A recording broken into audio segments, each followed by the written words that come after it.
मोहन कृति के 16वें कार्यक्रम ऑनलाइन कार्यक्रम में कुमाऊनी काव्य धारा के इस कार्यक्रम में आज हमारे बीच में डॉक्टर हेम दुबे सर और श्रीमान आकाश सारस्वत जी, हमारे समग्र शिक्षा अभियान के उपनिदेशक महोदय श्रीमान आकाश सारस्वत जी और साहित्यकार श्री दिनेश चंद्र भट्ट जी, साहित्यकार अशोक जोशी जी दिल्ली से हमारे बीच में हैं।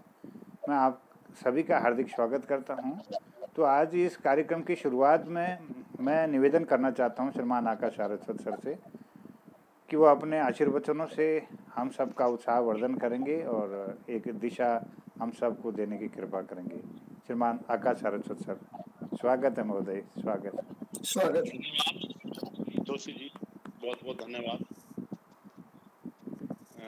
इस ज्ञानार्जन के इस महत्वपूर्ण कार्यक्रम में इस कार्यक्रम के कर्ता धर्ता, रीढ़ की हड्डी और एक समाज सेवी के रूप में शिक्षाविद सम्मान श्री मोहन चंद्र जोशी जी,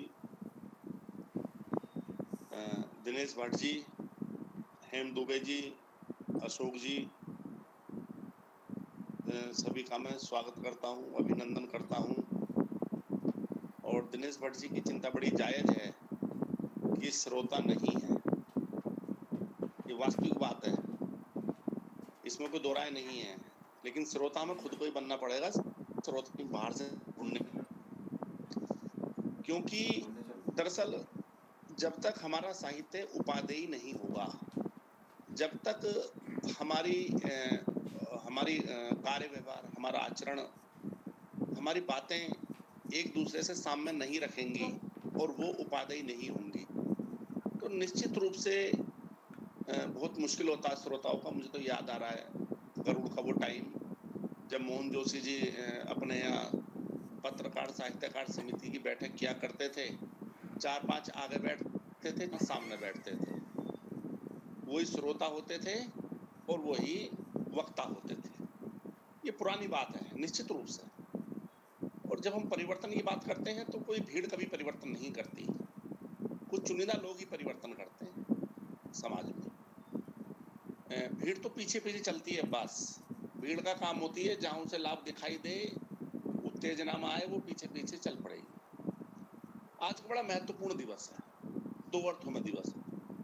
पहला अर्थ तो ये है, कंप्यूटर क्रांति के जनक और 18 वर्ष का मताधिकार देने वाले, क्रांतिकारी कदम उठाने वाले तत्कालीन युवा प्रधानमंत्री राजीव गांधी जी का आज जन्म दिवस है। और दूसरा, जैसे कि जिक्र किया दिनेश जी ने,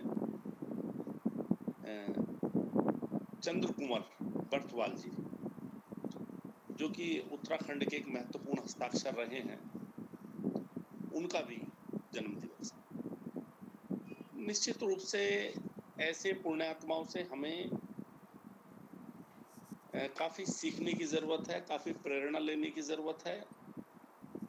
और प्रेरणा स्वयं आती है अच्छे कामों से, आचरण से, क्योंकि प्रेरणा न देने वाले को पता होता है वो दे रहा है, न लेने वाले को पता हो रहा है वो ले रहा है।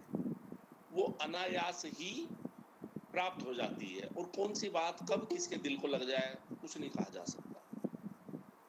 जैसे हम पौराणिक काल में जाते हैं, वाल्मीकि जी से जब वो एक डाकू के रूप में थे, लूटपाट करते थे, तो साधुओं ने पूछा, भाई तुम ये लूटपाट किसके लिए करते हो? बोले घर परिवार के लिए। बोले कर्म तो तुम भोगने पड़ेंगे। बोले मुझे क्यों भोगने पड़ेंगे, हम सब मजे ले रहे हैं, खा पी रहे हैं, सब भोगेंगे। तो मेरा तुम एक बार जाकर पूछा हो क्या वो भोगने को तैयार है? तो घर गए और उन्होंने कहा हमारे से क्या मतलब, हमारी जिम्मेदारी है भरण पोषण की, हम क्यों भोगेंगे, कर्म तुम्हारे तुम भोगोगे। वाई और उनकी आंखें खुल गई और उन्होंने पूछा मैं क्या करूं? तो उसने कुछ नहीं, तुम मरा मरा का जाप करो। और लगातार मरा मरा का जाप करने से वो राम नाम के जाप में परिवर्तित हो गया और वो बहुत बड़े महर्षि बन गए।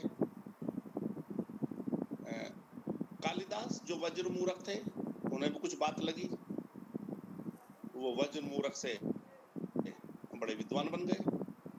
तुलसीदास को भी हृदय में बात लगी, वो सामान्य तुलसीदास से महाकवि तुलसीदास बन गए। ये तो जीवन में समय समय पर कुछ ऐसी घटनाएं, कुछ ऐसे प्रकरण होते हैं जो कब किसके जीवन की धारा को कहाँ मोड़ दें, कहाँ किससे जोड़ दें, कुछ नहीं कहा जा सकता। वैसे भी हानि लाभ जीवन मरण यश अपयश विधि हाथ, और हम इसकी जद्दोजहद में जिंदगी निकाल देते हैं, ये मेरा वो तेरा। इसी तरह एक बात कही जाती है कि समय से पहले और किस्मत से ज्यादा कभी किसी को कुछ नहीं मिलता। ये वास्तविक बात है। चाहे कोई व्यक्ति जबरदस्त रूप से भ्रष्टाचारी हो या पूर्णतः ईमानदार हो, मिलना तो उसको उतना ही है जितना उसको मिलना है। ये हमारे मन की भावना होती है। जीवन में सर्वाधिक दुखों का सबसे बड़ा कारण होता है आशा।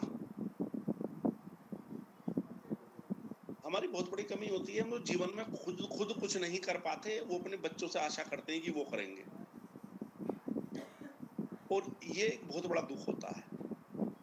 आशा आप स्वयं से कर सकते हैं, लेकिन दूसरे से आशा करना बड़ा दुखदाई होता है, चाहे वो हमारा कितना ही निकटतम है, चाहे भाई है, बहन है, पिता है, माता है, पत्नी है, पुत्र है, पुत्री है, चाहे कितना ही निकटवर्ती संबंधी है। और निश्चित रूप से जिस दिन कथनी और करनी में साम्यता स्थापित होनी शुरू हो जाएगी, हमारे आचरण में वो बातें परिलक्षित होने लगेंगी।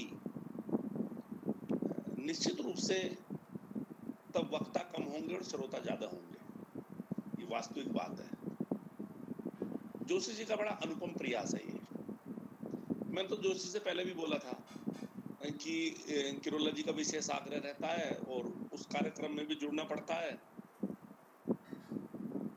तो थोड़ा समय क्लैश कर जाता है, उधर से इधर स्विच करना पड़ता है। क्योंकि मेरी प्राथमिकता का मेरा क्रम है, मेरी प्राथमिकता के अंतर्गत सर्वप्रथम बच्चे आते हैं, दूसरे नंबर पर शिक्षक आते हैं और तीसरे नंबर पर साहित्यकार आते हैं। तो मैं उसी प्राथमिकता से कार्यक्रमों में भी जुड़ता हूँ, वो चाहे किसी प्रदेश का कार्यक्रम है या उत्तराखंड का कार्यक्रम है। लेकिन फिर भी जोशी जी का प्रेम भाव है कि मुझे स्विच करके कुछ टाइम के लिए इधर आना पड़ता है, फिर उधर जाना पड़ता है, क्योंकि मेरी प्राथमिकता सदैव से बच्चे रहे हैं। क्योंकि बच्चे ही निश्चित रूप से हमारे भावी नागरिक हैं और बहुत कुछ करने में सक्षम होंगे। और निश्चित रूप से लगातार दिनेश जी का भी जुड़े रहते हैं, अशोक जी भी, और वो पुष्पलता और बीना सभी जुड़े रहते हैं। लेकिन वो संभवतः अपना घर का काम धाम निपटा रहे होंगे। वो इनका 7 बजे का समय है, किसी ने समय देखा ही नहीं होगा, लिंक देखा होगा जी। हाँ।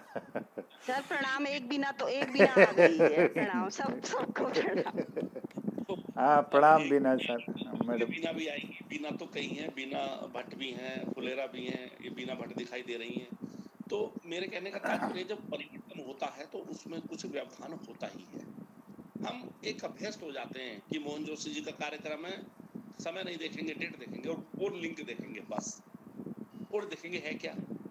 ये स्वाभाविकता है, ये हमारी एक तरीके से मानव वृत्ति है। तो निश्चित रूप से बीना जी का भी स्वागत है। तो मेरा यही कहना है कि हम निश्चित रूप से ये भी सभी का प्रयास रहता है कि मैं बोलूं, मैं वक्ता बनूं। श्रोता हम बनना ही नहीं चाहते, और इतनी समझ आने में हमें बड़ा लंबा समय लग जाता है। और इसमें भी दो राय नहीं है, जो एक बेहतरीन श्रोता होता है वही एक बेहतर वक्ता भी सिद्ध होता है। निश्चित रूप से आपके इस महत्वपूर्ण कार्यक्रम में जो कई दिन के बाद ये शुरू हो रहा है, लग रहा है आजादी के जश्न में डूबा था, अब दोबारा से अमृत महोत्सव के जश्न की शुरुआत हो रही है जोशी जी के द्वारा। इस महत्वपूर्ण अवसर पर सभी सम्मानित साहित्यकारगणों का अभिनंदन स्वागत करते हुए इस आशा और इस विश्वास के साथ कि निश्चित रूप से ये कार्यक्रम लगातार आगे बढ़ेगा, और मायनी और गढ़वाली की जो बात है 8वीं अनुसूची वाली, देर सवेर वो वाली बात भी पूरी होगी और कुमायूनी साहित्य समृद्ध होगा। गढ़वाली साहित्य यानी कि कुमायूं गढ़वाली से मेरा तात्पर्य है आंचलिक साहित्य, क्योंकि निश्चित निश्चित रूप से जब तक आंचलिक साहित्य मजबूत नहीं होगा हम हिंदी के साहित्य को मजबूत नहीं कर सकते, क्योंकि जब बहुत सारी धाराएं एक साथ मिलती हैं तभी एक समुद्र का निर्माण होता है। इस महत्वपूर्ण अवसर पर सभी का आभार प्रकट करते हुए और पुनश्च मैथिली शरणगुप्त के 2 शब्दों को याद करते हुए मैं अपनी वाणी को विराम दूंगा। हम क्या थे, क्या हो गए, क्या होंगे अभी, आओ मिलकर विचारें ये समस्याएं। धन्यवाद। वाह, बहुत बहुत आभार सर, बहुत बहुत धन्यवाद। आपका मार्गदर्शन निश्चित रूप से हम सब की ऊर्जा को उन्नत करता है।